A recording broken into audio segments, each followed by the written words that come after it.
तो कहानी की शुरुआत होती है, हमें लोगस नाम के एक जवान को दिखाया जाता है जो कि यूएस मरीन में होता है। और यहाँ पर हम जान पाते हैं कि ये इस वक्त इराक में होता है और यहाँ पर जोरों की जंग छिड़ी हुई होती है। तभी यहाँ पर वो देखता है कि उसका एक साथी दूसरे साथी को बचाते हुए मारा जाता है। और अगले दिन जब वो उस जगह पर जाता है तो उसे वहाँ पर एक फोटोग्राफ मिलता है।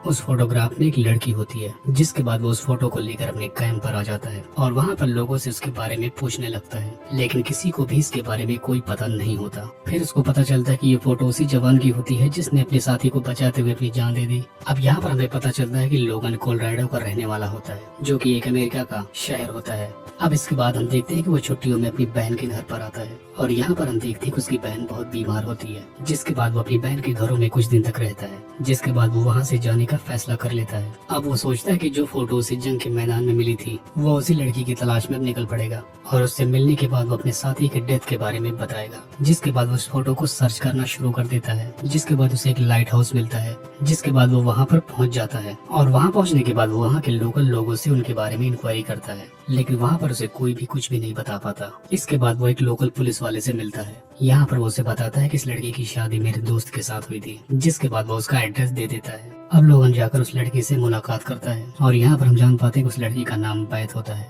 अब यहाँ पर वो उस लड़की के पास तो चला जाता है, लेकिन उसे समझ में नहीं आता कि वो अपने दोस्त की बात उसे कैसे बताए।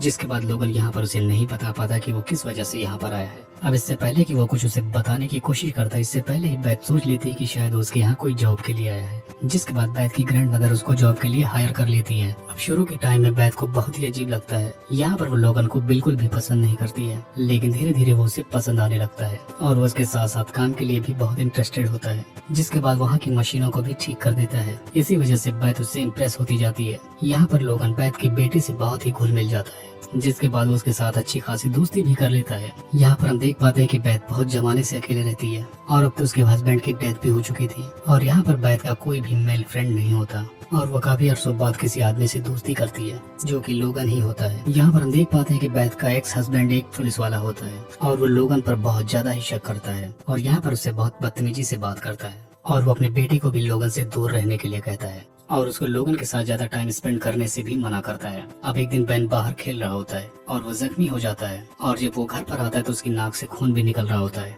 जिसकी वजह से बैत के एक्स हस्बैंड से उसकी बहस भी हो जाती है और यहाँ पर इन दोनों की बहस कुछ ज्यादा ही हो जाती है और यहाँ पर ये बैत से कहता है कि मैं कोर्ट में जाऊंगा, जहाँ से मैं अपने बेटे की फुल कस्टडी ले लूंगा। जिसके बाद हम देखते हैं कि बैत काफी परेशान हो जाती है और उसको ये डर सताने लगता है कि कहीं उसका बेटा उससे दूर ना हो जाए। अब इसके बाद से बैत काफी परेशान रहने लग जाती है। अब कुछ वक्त गुजर जाता है और बैत के डैड की डेथ एनिवर्सरी आ जाती है और हम देखते हैं कि बैत उस दिन बहुत परेशान होती है और वो बहुत ही इमोशनल हो जाती है। जिसके बाद लोगन उसके पास जाता है और उसे संभालता है। जिसके बाद हम देखते हैं कि लोगन और बैत का रिलेशन काफी करीबी वाला हो जाता है, लेकिन तभी यहाँ पर बैत का एक्स हस्बैंड आकर उससे कहता है कि तुम्हें लोगन से दूर ही रहना चाहिए और तुम ऐसा नहीं कर सकती। जिसके बाद बैत उसके सामने आकर कहती है कि मैं तुमसे नहीं डरती और तुम्हें अब हमारे बीच में इंटरफेयर करने की कोई जरूरत नहीं है। जिसके बाद हम देखते हैं कि बैत का एक्स हस्बैंड लोगन के बारे में काफी इंक्वायरी करता है। तब उसे पता चलता है कि लोगन जब पहली बार उस शहर में आया था तब वो बैत की फोटो लेकर लोगों से उसके बारे में पूछताछ कर रहा था। जिसके बाद वो आकर बैत को बताता है कि ये आदमी बहुत पहले से तुम्हारा पीछा कर रहा था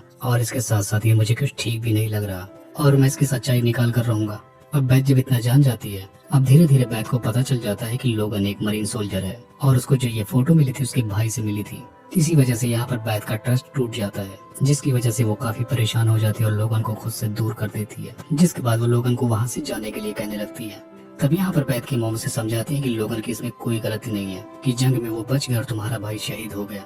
लोगन बहुत अच्छा इंसान भी है, तुम्हें उसके बारे में थोड़ा सोचना चाहिए। लेकिन बैत काफी परेशान होती है। अब इसके बाद हम देखते हैं कि बैत का एक्स हस्बैंड बहुत ही नशे में होता है और वो देखता है कि लोगन अपने डॉग के साथ जा रहा होता है। तब बैत का एक्स हस्बैंड जाकर उससे झड़प करने लगता है और अपनी गन निकालकर उसको पॉइंट कर देता है और आसपास खड़े लोग ऐसा देखकर काफी डर जाते हैं, जिसकी वजह से वहाँ पर भगदड़ मच जाती है। अब इसके बाद लोगन उसकी गन को छीन लेता है और पास ही में खड़े एक ऑफिसर को दे देता है। अब इसके बाद लोगन बैत के घर पर जाता है, जिसके बाद वो उसे सारी बात बताता है कि उसका भाई वहाँ पर कैसे शहीद हुआ था। यहाँ पर वो उसे बताता है कि तुम्हारा भाई बहुत ही बहादुर था। अब इसके बाद बैत का एक्स हस्बैंड उससे मिलता है और उससे कहता है कि मैं बहुत ही शर्मिंदा हूँ और मैं तुम्हारे साथ वापस आना चाहता हूँ और अब हम फिर से हस्बैंड और वाइफ की लाइफ जी सकते हैं और एक अच्छी फैमिली की तरह रह सकते हैं। लेकिन अब बैत उसके साथ रहने से इनकार कर देती है। जिसके बाद उसका एक्स हस्बैंड उससे गुस्सा हो जाता है और उसे धमकी देने लगता है कि वो अदालत से अपने बेटे की कस्टडी ले लेगा और ये सारी बातें उसका बेटा सुन रहा होता है और वो वहाँ से भागता हुआ पास के ट्री हाउस में चला जाता है।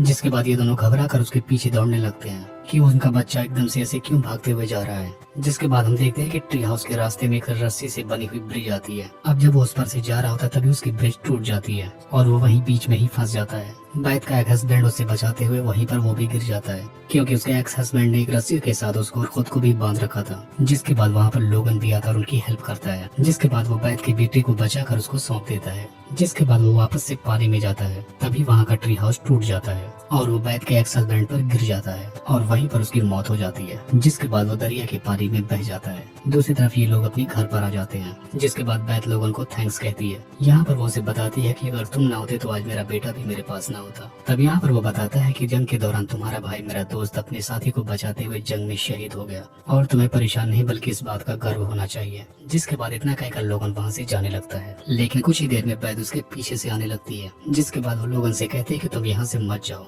और मैं तुम्हारे पास रहना चाहती हूँ और अब मैं तुम्हारे बिना रह भी नहीं सकती। इसके बाद हम देखते हैं कि बैथ लोगन को किस करने लगती है और इसके बाद हम देखते हैं कि ये चारों लोग अब एक दूसरे के साथ रहने लगते हैं। और यहाँ पर ये सारे लोग अब बैथ के बेटे का बर्थडे सेलिब्रेट कर रहे होते हैं और इनकी फैमिली अब काफी खुश भी होती है। और इसी को दिखाते हुए इस मूवी का यहीं पर एंड हो जाता है।